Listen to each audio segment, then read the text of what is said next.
Hello! Coming up next on the TCTV Training Show, we have 3 different segments. The first one is about video blogging or blogging feedback. The second one is about sign language and teaching you how to do sign on TV. And finally, how to cook spaghetti really good. So stay tuned, because here it's coming. It's the TCTV Training Show. The TCTV Training Show. They're learning how to shoot and learning how to light, learning how to mic and edit right. These are TCTV's finest in training, doing their best with focusing and framing. It's the TCTV Training Show. The TCTV Training Show. You're watching TCTV. It's the Training Show. The TCTV Training Show. They will get better.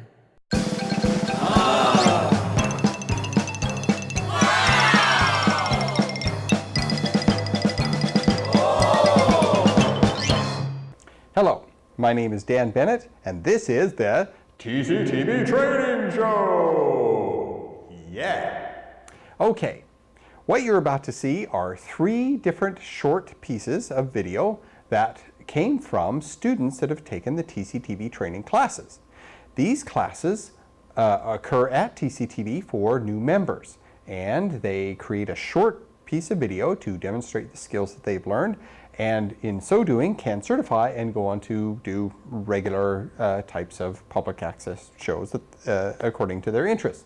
Training Show! If you are interested in becoming a member of the station, or if you're interested in taking these classes, the classes occur after you take the orientation, and then after you take the orientation you get to be a member, and you've got to pay for that, and you get your membership, and then you can take any or all of the classes that you like. And once you take the classes, then you can create a short video, and we get to show it on TV and do a mild and gentle critique, and then it shows on TV, and then you can do any show that you want. If you're just tuning in, you may realize that the show begins and ends at a certain time. For those of you who don't know, the show begins and ends Thursday at 8 p.m. and Sunday at 3:30 p.m. So you can tune in and see the show at these other times. TCTV Training Show!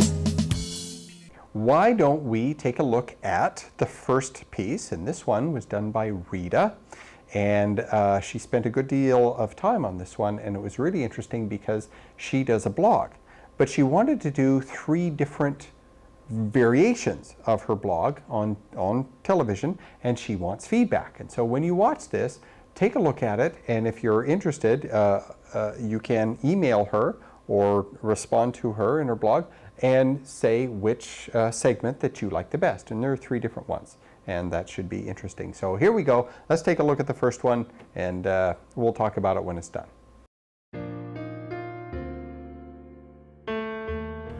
I'm Rita Robison, Consumer Specialist. I write the blog, The Survive and Thrive Boomer Guide.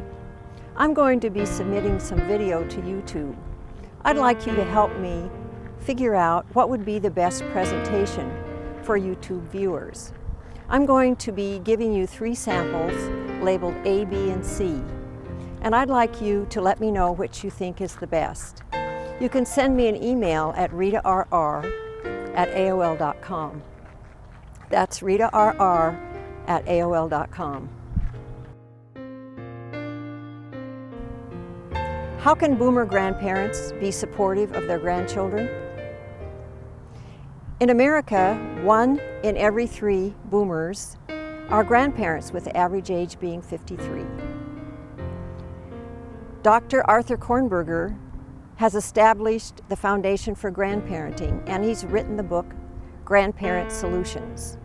He suggests that the expectant parents set up a meeting with the grandparents and discuss how the grandparents can be supportive. It's also important to make your home safe for your grandchildren. You can go to the website of the Consumer Product Safety Commission, www.cpsc.gov, and get information about how to make your home safe. They have checklists that are available. You can also sign up to get recall information about unsafe toys and other products that the Commission has recalled. It's also important to watch your medications when you're with your grandchildren. A grandchild can get into a grandmother's purse and quite quickly swallow medications. Call your local poison control center at 1-800-222-1222 to get information on how to prevent poisonings and also what to do if you think your grandchild has swallowed a drug or medication. If you're looking for a way to increase your spending power, you can do that through filing consumer complaints. Get in the habit of keeping your receipts. Ask about the return policy when you buy something. If you order something through a mail order catalog, be sure and write the name of the company and the phone number in your checkbook. If you order something off the internet, print out a copy of the information that you receive in the email that is sent to you. Work with the company to get your complaint resolved. If you can't get it resolved, go to the website of the National Association of Attorney Generals at naab.org. They'll let you know if the Attorney General's office in your state will help you resolve a complaint or if another state agency will. You can also file a complaint with the Better Business Bureau at bbb.org.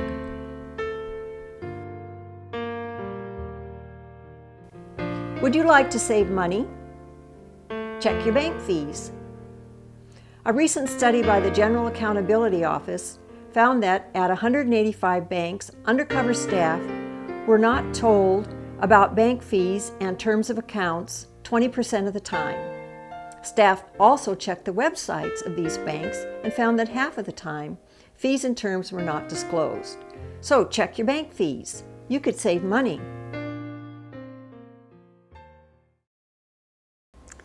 Wasn't that fun? It was. Rita did a good job. She did a video work or a video piece unlike anything I've seen before. She has a regular blog, and what she wanted to do is to blog by way of video, but she had 3 different styles that she wanted to try out, and she wasn't sure which one to do. And so she picked 3 different ones, and she wants feedback from you, the viewer, to write her and tell her which of the 3 are your favorites. Now, I would recommend be nice. Creating video is difficult work, especially if you've never done it before, and she spent a lot of time and hard work doing this, so be gentle. My personal favorite was C because the sound was good and she was up close. The first one, she was far away from the camera, and so we had a little tiny Rita and a great big background, and that can be distracting because the subject doesn't hold your attention as well, and you really want that when you're doing video, unless you're going for a particular special effect. So she did particularly well, and I'm very proud of her, and it was good work.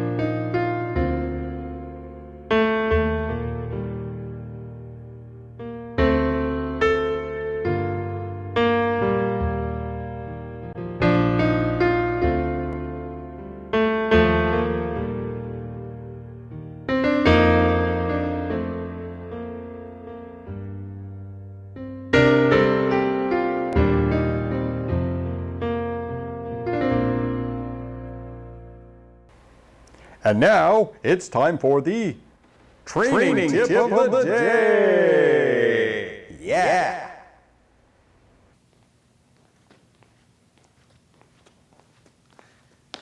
Hi there, and welcome to TCTV's Training Tip of the Day.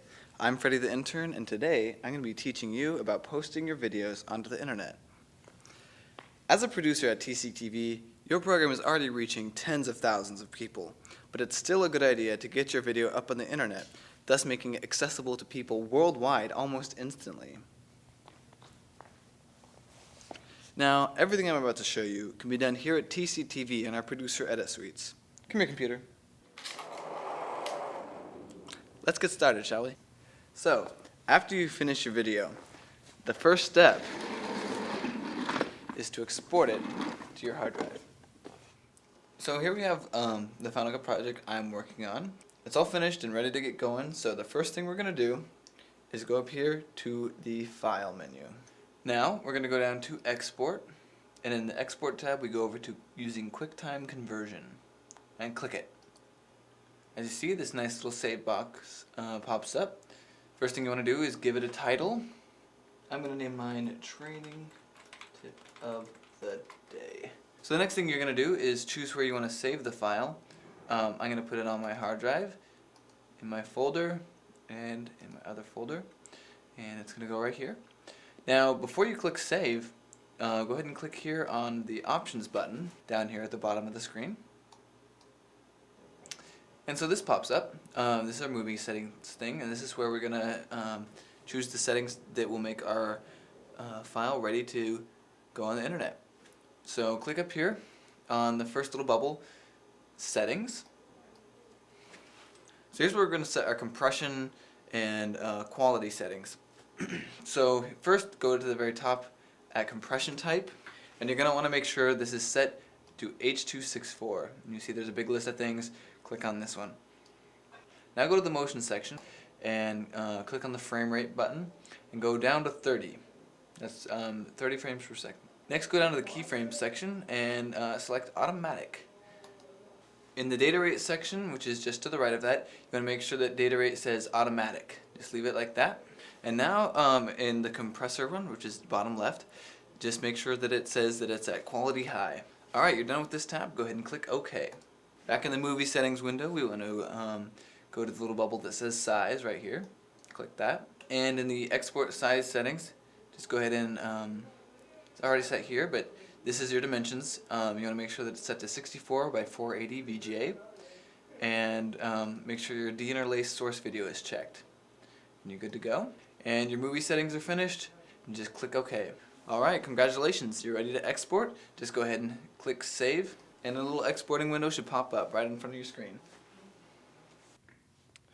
So now our video is exporting, and it'll be on the hard drive where you specified it would be. And so now we can go on to the next step. Now here's where it gets a little bit tricky. These computers in the edit suites don't have internet access. So in order for you to get them up on the internet, you're going to need to take your video clips and transport them, either a CD or a flash drive or something, and put them on a computer that does have internet access. If you have trouble with that, you can ask one of the staff members here at TCTV, and they'll very quickly and easily show you how to do that. But for the sake of time, I'll just use this machine and get on to the next step. Alright, so here we have our web browser. I'm going to start from Google here, google.com. To get to the video section of Google, all you have to do is go to the main page and pull down the More menu. It's in the top corner of the screen. You just click Video. So it'll take you to a page that looks like this. You can see over here there's a little button that says Upload. So go ahead and click on that. And since we're not signed into a Google account, you see it brings us to this page. It tells us we need to sign in. Those of you who do have a Google account can go ahead and just sign in right here. And those of you who don't, click on the Create an Account Now button down at the bottom. This will take you to a little form. You fill out just a couple of things, your email address, and give a password, and it'll sign you right up. You can get started very, very quickly. But I'm gonna go sign in and upload my video. So that brings us to the upload form. The first thing you have to do is choose the file, and so whether it's on your hard drive or on the CD that you brought, or maybe your flash drive, click on the Choose File button. And in a little pull-down menu, go and locate your clip. And here's mine. So I choose that one. Next, put a title. All Clouds Mine, Training Tip of the Day. And give a short little description. Tell about what your project is about. Put your name in there. This helps for when people want to search for your video. It's good to put as much detail as you can so that people can find it easily. Next, select your genre. I'm just going to go ahead and put educational, but just pick whatever suits your project best. There's a language selection, and here's access, whether you want it public, as most of you probably will, so that anyone can see it, or unlisted, where you can have access to it, but other people can't. Then there's some terms and conditions. Go ahead and read over those if you feel like it. But basically it's just saying you can only upload your own content. So click that and then click upload video and you'll be on your way. This is the screen you'll see next. You can see the little loading thing as it's uploading your video. And so now our video is uploading. It can take anywhere from 5 minutes to an hour, once again depending on your file size, for your video to get completely uploaded. But very soon your video will be up on the internet and ready for people to search and find. You can post links to it. You can even send the links to your friends and employees, put it on your website, something like that. And it can reach a very wide audience of people. As you know, there are many sites out there where you can upload your videos. For you TCTV producers, I think that Google Videos is your best bet. You could try YouTube, but they have a 10-minute limit on their uploads, so you can usually not get an entire show up there. And there's countless other sites, but Google Videos and YouTube are the highest trafficked video websites on the internet. So if you really want to get your entire program on there, as well as having it seen by the most amount of people, Google is probably your best choice. So that's the basics of uploading your video to the internet. I hope you enjoyed this, and I expect to see many TCTV videos up soon. I'm Freddie the Intern. This has been your TCTV Training Tip of the Day. Hope you have a great day. TCTV Training Show! Well, that was the training tip of the day. Let's move on. Hello everybody, we're doing some more moments of culinary favorites, and today we are so excited to have Judy, who's going to take us through her favorite homemade spaghetti sauce. What I'm going to do first is finish chopping this onion, which we have started, and then I will go through the ingredients with you. So I will just add it. This is a bowl of onions over here that I previously chopped. Here's a bowl of chopped onions. I have some chopped garlic, and here I have prepared, already measured out some of the seasoning, and there's oregano and salt and pepper, some thyme, and some bay leaves. And I have already mixed, this is tomato paste, and I've put in 2 cups of water, and I've mixed that. And this is a large can of tomato sauce and a large can of chopped tomatoes. And then of course I have a pound of ground beef. So now we're ready to start cooking. I love to make spaghetti sauce. Put a little olive oil because I want to saute the garlic and the onions just a little bit. And I'll be putting the onions in. I'll just saute, you know, onions and garlic and olive oil. I just love the smell of these things cooking. Alright, now that the onions and the garlic are sauteed, I'm ready to add the ground beef. Let it cook till it's brown. The ground beef is now cooked, and I'm ready to add the tomatoes to it.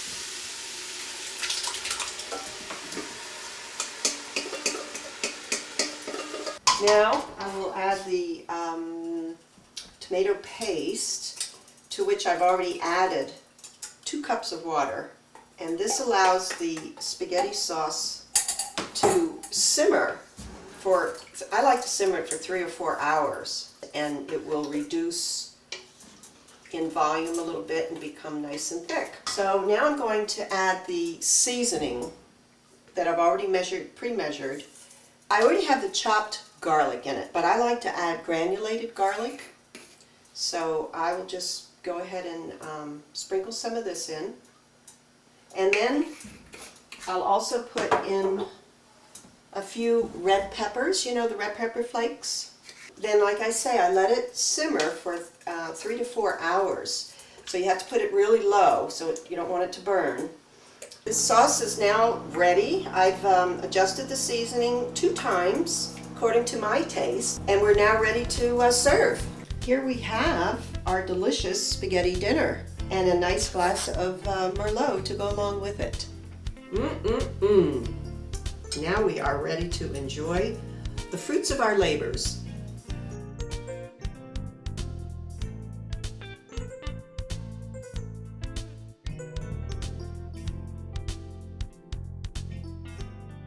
Training Show! Well, how'd you like them apples? Or olives, I guess that would be what they were. Okay. So Sherry spent an hour filming, and she cooked that down into 3 minutes. And it was very, very difficult because making spaghetti from scratch takes a long time, and there's a lot of detail, and she had to cut out all the stuff that wasn't necessary, and it was very, very difficult, and she spent a lot of time and took a lot of energy trying to get this nailed down to the 3-4 minutes that it took, and it was well done. I know that she had difficulties with lighting, but that's in someone's kitchen, and it's hard to get your lighting just right in a kitchen. When you're doing cooking, you kind of need ideal conditions with an overhead camera and, you know, studio lighting and all that sort of thing, and she didn't have any of that, and she did pretty good without any of that. So well done, and I think I'm going to have spaghetti tonight. So what's the next one? The next one is done by Kate Janskoprivnik, and she uses sign language in this little video. And literally, this is the training show. She trains you how to use sign language, and she goes through the alphabet, and it's very, very interesting. So pay attention.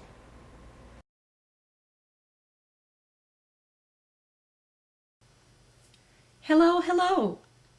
My name is Kathleen Janskoprivnik. My sign name is a K over the heart. Today I want to introduce you to an ABC story. What is an ABC story? I'll explain. American Sign Language has a hand shape for each letter of the alphabet. An ABC story plays with the hand shape of the manual alphabet. A story is created using each letter in succession. A person doesn't actually say A, B, C. No, instead, a person uses the hand shape of A, B, C to perform the story. First, I'll show you the manual alphabet.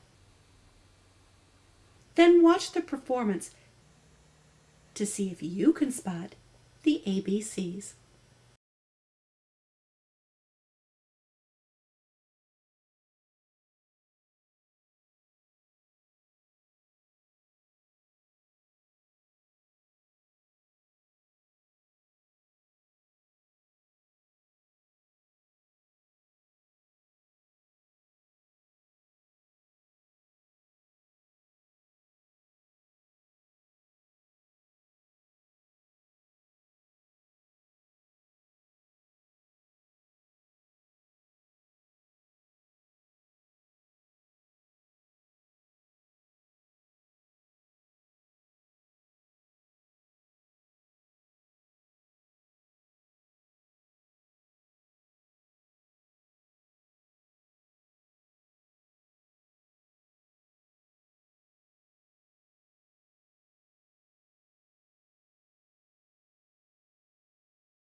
Okay, that was cool, wasn't it? I've never seen anyone do anything quite like this. Teaching someone a new language is difficult. Teaching someone sign language on TV is even more difficult. And I was really impressed with this. She did a very good job, and I like the stark black background. It made her signing and her gestures and motions in sign language to be more intense and more, it captured my interest much more. And she did a lot of work with this, and she used the text and the transitions really well, and it was really well done. And she wants to do teaching someone how to weave using sign language. That's the next project that she's talked about doing, which is utterly fascinating. And if you stay tuned, you'll be able to see more shows like this later. Training show. Training show. Training show. TCTV Training